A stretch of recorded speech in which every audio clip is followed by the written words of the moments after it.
السلام علیکم ورحمۃ اللہ وبرکاتہ۔ نحمده ونصلی علی رسوله الکریم، اما بعد فاعوذ باللہ من الشیطان الرجیم، بسم اللہ الرحمن الرحیم۔ قال النبی صلی اللہ علیہ وسلم سیدا شباب اہل الجنۃ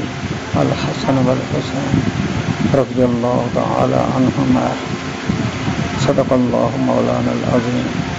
وصدق رسول النبی الکریم۔ سامعین محترم، اس ماہ مقدس کی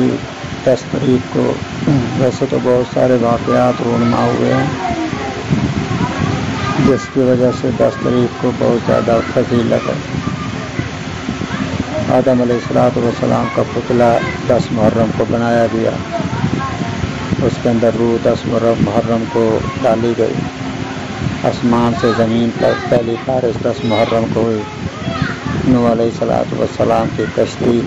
جودی پہاڑ کے ساتھ لگی تو 10 محرم کا دن تھا، یونس علیہ السلام کی توبہ اللہ نے قبول کی اور مچھلی کے پیٹ سے باہر آئے تو 10 محرم کا دن تھا، ابراہیم علیہ السلام کو آگ میں ڈالا گیا، جب اللہ تعالیٰ نے صحیح سلامت باہر نکالا تو 10 محرم کا دن تھا۔ اس طرح بے شمار واقعات ہوئے ہیں 10 محرم کو، لیکن جو سن 60 ہجری کے بعد واقعہ کربلا ہوا ہے، یہ بہت بڑا ثانیہ ہے امت مسلمہ کے لیے، اور اس ثانیہ کی وجہ سے، اس واقعہ کی وجہ سے مسلمانوں کے اندر جو انتشار اختلافات پیدا ہوئے ہیں وہ شاید قیامت تک ختم نہ ہو سکے۔ حالانکہ یہ واقعہ صحیح تاریخ کے حوالے سے اس کا جائزہ لیا جائے نا، تو جس واقعہ کے اصل مجرم ہیں کسی بھی طبقہ مکاتب فکر والا ان کی بات ہی نہیں کرتا اصل مجرموں کی، اور جب تک اصل مجرموں کو منظر عام پر نہ لایا جائے، ان کی تحقیقات نہ کی جائیں تو واقعہ کی صحیح نوعیت سمجھ نہیں جاتی۔ اس واقعہ کا سبب جو ہے نا وہ عثمان غنی رضی اللہ تعالیٰ عنہ کی شہادت ہے کہ 2 بندے جس طرح تاریخ بتاتی ہے، ایک عبداللہ ابن سبا، ایک مالک اشتر نخعی، مالک اشتر نخعی کوفے کے اندر اور عبداللہ بن سبا مصر کے اندر، ان دونوں کو یہودیوں نے ظاہری طور پر مسلمان بنا کے بھیجا اور مسلمانوں کے اندر تفریق ڈالنے کی کوشش کی، مسلمانوں کو متنفر کرنے کی کوشش کی کہ خلافت سے لوگوں کو متنفر کیا جائے، اور یہ پروپیگنڈا کیا کہ خلافت صرف قریشیوں کا حق نہیں بلکہ اجمیوں کا حق بھی ہے۔ اس لیے ان پر جو ہے نا الزامات لگا کے عثمان غنی کو خلافت سے ہٹانے کی کوشش کی گئی، جھوٹے الزامات تھے۔ بیت المال کی رقم جو ہے اپنے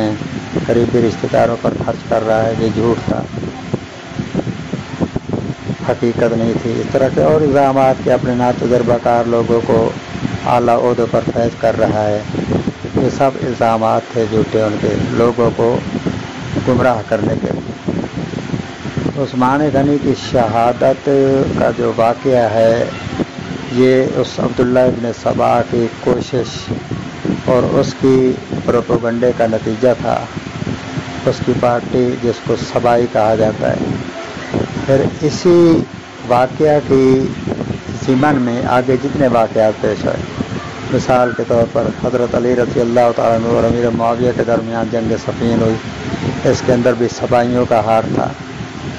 اور مکمل طور پر انہی نے کوشش کر کے ان کو آپس میں دست و گریبان کر دیا۔ بعد میں جب خبر ہوئی تو دونوں صحابیوں نے صلح کرائی، آپس کے اندر صلح کر لی، اور پھر اسی طرح حضرت علی کو مدینہ چھڑوا کے کوفے میں لے جانے والے بھی یہی ہیں، بے یار و مددگار کر کے ان کی بات کو نہ سننا، ان کی فتوحات کو روک دینا، یہ انہی کا کردار ہے سارا۔ اس کے بعد پھر کیا ہوا، حضرت علی کو 21 رمضان کو شہید کیا گیا مسجد کے دروازے پر، اس کے اندر بھی انہی کا ہاتھ۔ پھر جب حضرت حسن رضی اللہ تعالیٰ عنہ خلیفہ بنے تو 6 مہینے کے بعد انہوں نے نوعیت دیکھ لی تھی سبائیوں کی کہ ہمارے والد کے سخت یہ دشمن ہیں، انہی کے ساتھ مل کر ان کی محبت کا دعویٰ کر کے ان کو نقصان پہنچایا ہے۔ تو پھر حضرت حسن نے حضرت امام حسین دونوں بھائیوں نے آپس میں مشورہ کیا اور دونوں نے حضرت امیر معاویہ رضی اللہ تعالیٰ عنہ کے ہاتھ پر بیعت کر لی۔ جب بیعت کی تو پھر انہی سبائیوں نے پروپیگنڈا شروع کر دیا کہ حضرت حسن کو زہر بھی دیا اور مذل المومنین بھی کہا کہ مومنوں کو ذلیل کرنے والے ہیں، یہ القابات بھی دیے اور نیزے مارے، زہر دیا۔ پھر اس طرح جنگ جمل کا واقعہ ہوا، وہ بھی اسی کے ضمن میں ہوا، انہی لوگوں نے وہ واقعہ رونما کروایا، المومنین امی عائشہ اور حضرت علی کے درمیان جو اختلافات ہوئے، اس کا سبب بھی یہی سبائی بنے ہیں۔ اور پھر یہی آگے چلتے چلتے چلتے جب امیر معاویہ کا دور آیا تو انہوں نے سبائیت کو دبا دیا تھا اور ان دونوں شہزادوں کو سالانہ 1,00,000 درہم، ایک کو 1,00,000 درہم، دوسرے کو کبھی اس سے کم ہوتے کبھی زیادہ ہوتے، اور سالانہ اشرفیاں حضرت امیر معاویہ ان کو پیش کرتے نذرانے کے طور پر، ہدیے کے طور پر، اور یہ دونوں شہزادے قبول کرتے اور مساکین اور غرباء میں تقسیم فرما دیتے تھے۔ پھر جب امیر معاویہ رضی اللہ تعالیٰ عنہ کی وفات ہوئی اس کے بعد یہ یزید خلافت پر بیٹھا، تو اب یزید دمشق کے اندر بیٹھا ہے اور خط جا رہے ہیں کوفے سے، خط بھیجنے والے یہ کہہ رہے ہیں کہ ہم حضرت علی کے محب ہیں، ہم حضرت حسین کے چاہنے والے ہیں۔ یزید نے بدعات اور رسومات کو جاری کر دیا، اللہ کے نبی کے دین کو، احکامات کو، اللہ کے نبی کی سنتوں کو بدعتوں میں تبدیل کر دیا، اس لیے ہم اس کی حکومت کو تسلیم نہیں کرتے، آپ آ جائیں اور ہم آپ کے ہاتھ پر بیعت کر کے آپ کو اپنا خلیفہ بناتے ہیں۔ یہ ایک خط، 2 خط نہیں، 18,000 خطوط لکھے گئے، تاریخ اس بات کی شاہد ہے۔ حضرت حسین رضی اللہ تعالیٰ عنہ جب وہاں سے روانہ ہونے لگے، حضرت عبداللہ ابن عباس رضی اللہ تعالیٰ عنہما انہوں نے فرمایا کہ اے بھائی حسین، آپ نہ جائیں، کوفے والے کبھی بھی، کہ سبائی کبھی بھی آپ کے خیر خواہ نہیں ہیں،